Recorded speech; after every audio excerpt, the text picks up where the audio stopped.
Price the lord. ಇಂದಿನ ವಾಚನದ ಧ್ಯಾನಕ್ಕೆ ತಮಗೆಲ್ಲರಿಗೂ ಸ್ವಾಗತ. ಎಲೆ ಕಪಟಿಯೇ, ಮೊದಲು ನಿನ್ನ ಕಣ್ಣಿನಲ್ಲಿರುವ ದಿಮ್ಮಿಯನ್ನು ತೆಗೆದುಹಾಕು. ಪ್ರಿಯರೇ, ಇಂದಿನ ಶುಭ ಸಂದೇಶದಲ್ಲಿ ಯೇಸು ಸ್ವಾಮಿ ಇತರರಿಗೆ ದಾರಿ ತೋರಿಸುವ, ಬೋಧಿಸುವ, ಶಿಕ್ಷಣ ನೀಡುವ ನೀನು ನಿನ್ನನ್ನೇ ಮೊದಲು ಪರಿಶೀಲಿಸು, ಸ್ವಯಂ ಪರೀಕ್ಷಿಸಿ ನೋಡು ಎಂದು ಕರೆ ನೀಡ್ತಾರೆ.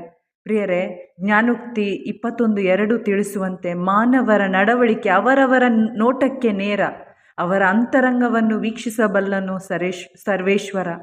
ಇವತ್ತು ನಮ್ಮ ದೃಷ್ಟಿಗೆ ವೈಯಕ್ತಿಕವಾಗಿ ನಾವು ಒಳ್ಳೆಯವರು, ನಾನು ನಿಜವಾದ ಕ್ರೈಸ್ತನು, ನಾನು ಧರ್ಮ ಪಾಲನೆ ಮಾಡುವವನು, ನಾನು ಸರಿ ಇದ್ದೀನಿ, ಈ ರೀತಿಯಲ್ಲಿ ತಪ್ಪಾದ ಒಪಿನಿಯನಲ್ಲಿ ನಾವು ನಡೀತೇವೆ.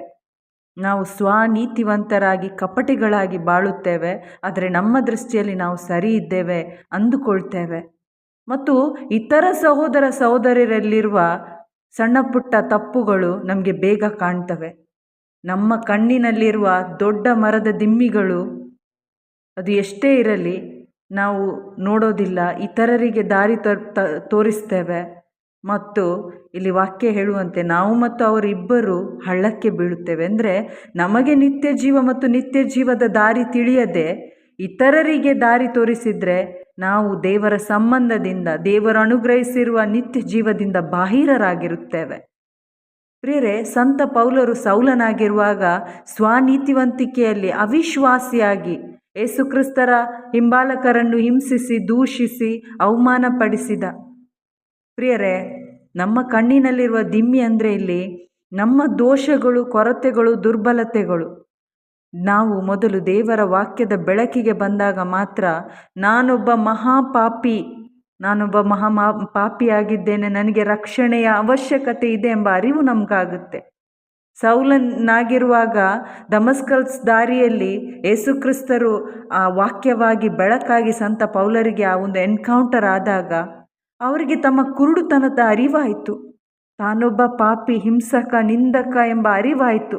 ಮತ್ತು ದೇವರ ಕೃಪೆಯಿಂದ ಆತನಿಗೆ ಶುಭ ಸಂದೇಶ ಸಿಕ್ಕಿದಾಗ ಆತನ ಕಣ್ಣಿನಲ್ಲಿರುವ ಪೊರೆ ಕಳಚಿ ಬಿತ್ತು.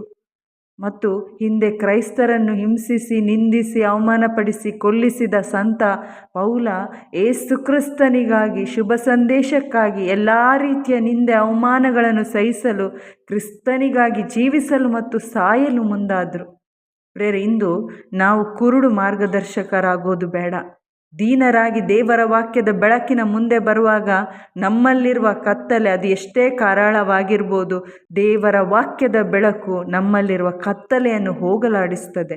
ಮತ್ತು ನಾವು ಸಂತ ಪೌಲರಂತೆ ಸತ್ಯ ಮಾರ್ಗದರ್ಶನ ಕೊಡುವವರು ಮತ್ತು ಶುಭ ಸಂದೇಶಕ್ಕಾಗಿ, ಶುಭ ಸಂದೇಶದ ದಾರಿಯಲ್ಲಿ ಇತರರನ್ನು ತರಲು ನಾವು ಸಾಧನಗಳಾಗ್ತೇವೆ. ಆಮೇನ್. Praise the lord.